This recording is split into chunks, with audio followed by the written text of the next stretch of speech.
Bismillah. Assalamualaikum warahmatullahi wabarakatuh. Waalaikumsalam. Alhamdulillah. Alhamdulilladzi syahru Ramadan, syahrul qiyam, syahrul syiyam, syahrul ibadah, syahrul mubarakah, wa syahrul rahmah wal maghfirah. Asyhadu an la ilaha illallah al-malikul haqqul mubin wa asyhadu anna Muhammadan abduhu wa rasuluhu shadiqul wa'dil amin.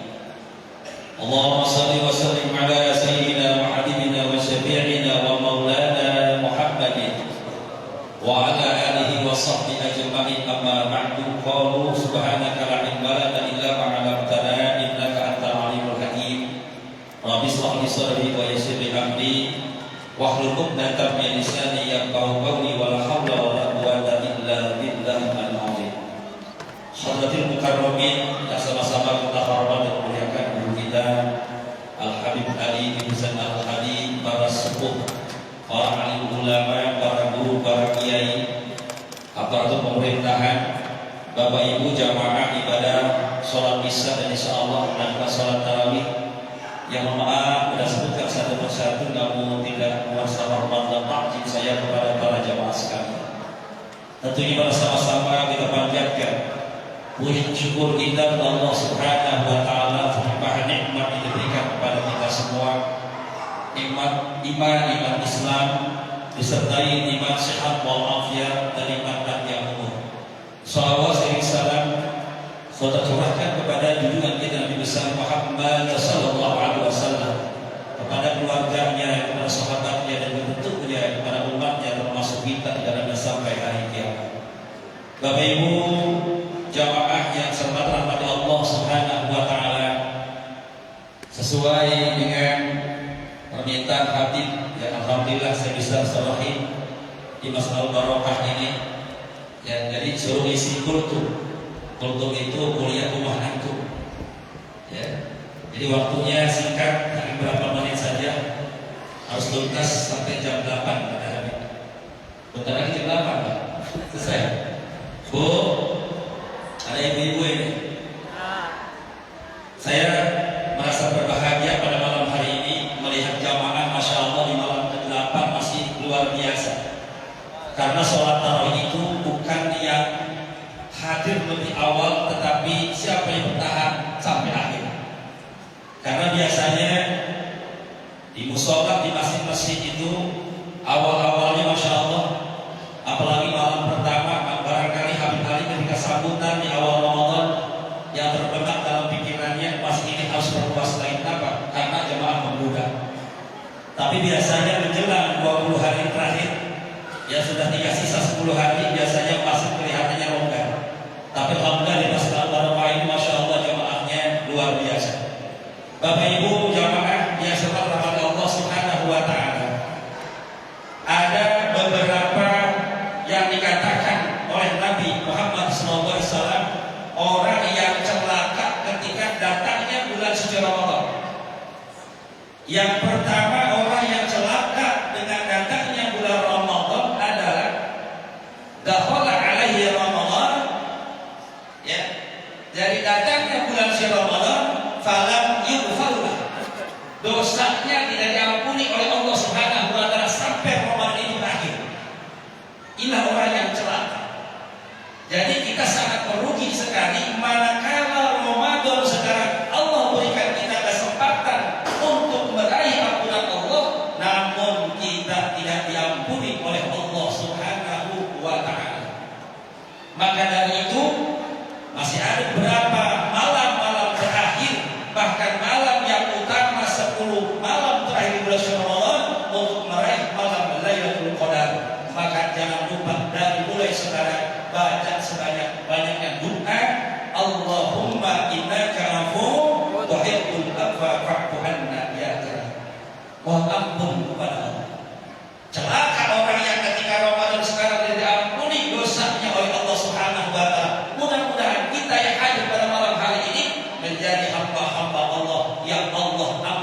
dosa-dosa kita, insyaallah. Amin ya rabbal alamin.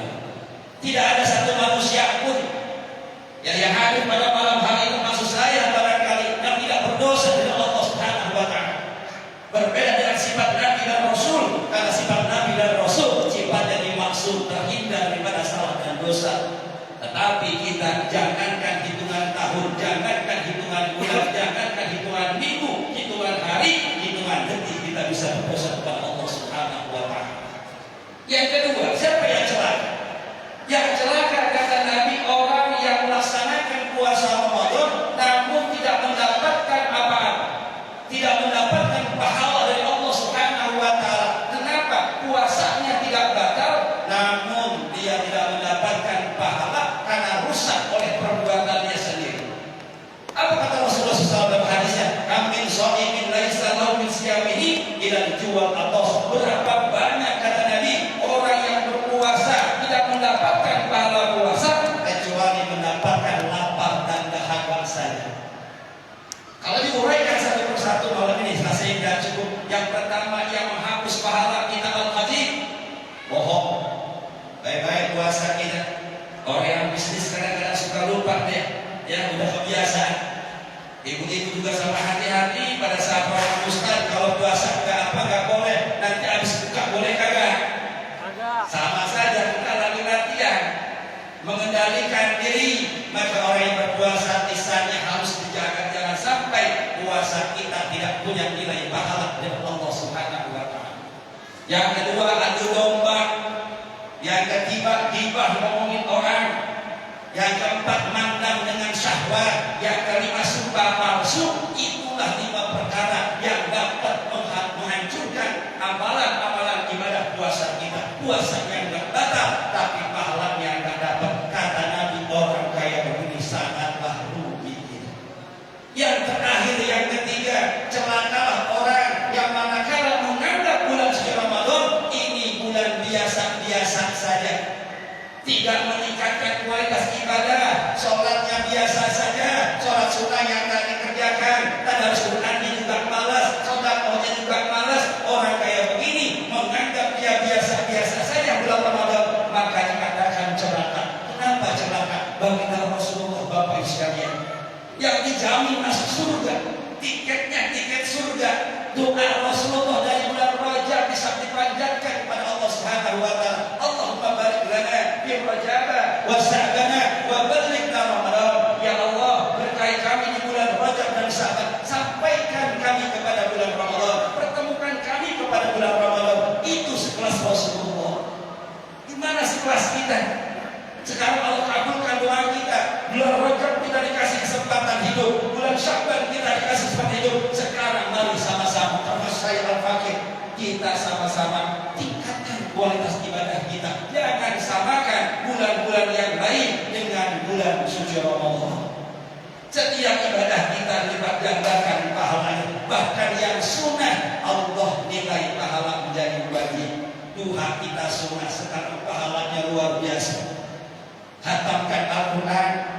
Kalau barangkali sibuk dengan pekerjaan kita, setidaknya kita sempatkan walaupun barangkali tidak hatam Al-Quran. Ya, kalaupun kita sibuk dengan kerjaan kita, barangkali berangkat pagi, pulang malam dan sebagainya, setidaknya kita baca rukuk atau rukuk itu pun sudah alhamdulillah. Rukuk demi rukuk kita nggak bisa juga, masih sibuk kita nggak sanggup untuk bacanya. Barangkali kita ya satu ayat kalau perlu. Masa dia satu ayat tidak bisa? A'udzubillahi minasyaitonirrajim. Bismillahirrahmanirrahim. Yasin. Shadaqallahul azim. Tapi alhamdulillah masih enggak ngaji. Kalau baik mah Masya Allah bacaan surat Al-Indah baca. Ya. Jadi ketiga ini orang-orang yang merugi. Maka dari itu marilah sama-sama jadikan bulan Ramadan ini kita memburu pahala Allah Subhanahu wa taala. Karena hasil daripada Ramadan ini adalah sebagaimana Allah firmankan dalam Al-Qur'an surah Al-Baqarah ayat 183. A'udzubillahi minasyaitonir rajim. Ya ayyuhalladzina amanu kutiba 'alaikumusyamu kama kutiba 'alal ladzina min qablikum la'allakum tattaqun. Hai orang-orang yang beriman, diwajibkan atas kamu berpuasa sebagai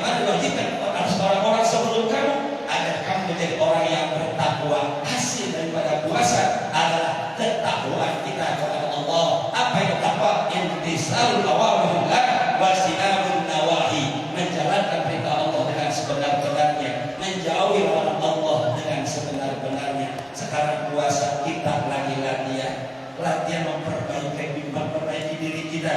Jangan sampai perginya Ramadan, perginya juga ibadah kita.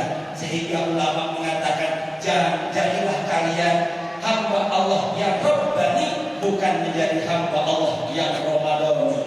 Hamba Allah yang Rabbani, ibadahnya bukan hanya di bulan suci Ramadan. Habis Ramadan sama saja ibadahnya. Bulan Syawal seperti itu, masuk Dzulqa'dah sama Dzulhijjah sama Muharram sama. Tapi kalau hamba yang Ramadhani adalah hamba Allah yang ibadah khusus di bulan Ramadan. Ramadan pergi pula ibadah kita. Baca Qurannya udahan, sholat malamnya udahan, berjamaahnya udahan. Kenapa? Karena Ramadannya sudah pergi. Kita diberikan kesempatan umur panjang. Ramadan setiap tahun pasti ada. Ya, pertanyaannya adalah apakah kita masih ada pada saat Ramadan yang akan datang? Kita tidak menjamin. Maka dari itu mari sama-sama jadikan Ramadan ini dalam hati kita lihat Ramadan yang terbaik daripada Ramadan yang lainnya. Mudah-mudahan Allah Subhanahu wa taala berikan kesehatan lahiriah dan batiniah buat kita, sehingga kita bisa mengisi hari-hari di bulan Ramadan ini dengan penuh ibadah kepada Allah Subhanahu wa taala. Ini saya sampaikan, kurang lebihnya mohon maaf. Wassalamualaikum warahmatullahi wabarakatuh. Waalaikumsalam.